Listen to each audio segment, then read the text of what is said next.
Hello everyone, welcome to my YouTube channel. In this video, I am going to show you how to save project in CapCut PC. So let's begin. First of all, here you can see that I have a project here and I want to save it so that I can make some changes to it in the future. So far that simple, I have to close this software.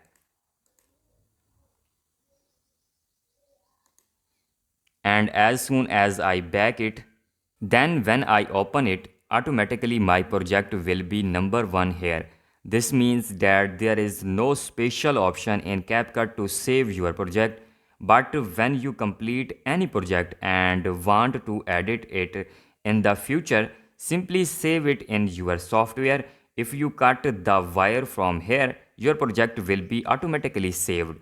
Later, when you open your software, you can select the project and make any changes you want to make in it. I hope this video was helpful for you. If so, please like the video and subscribe to our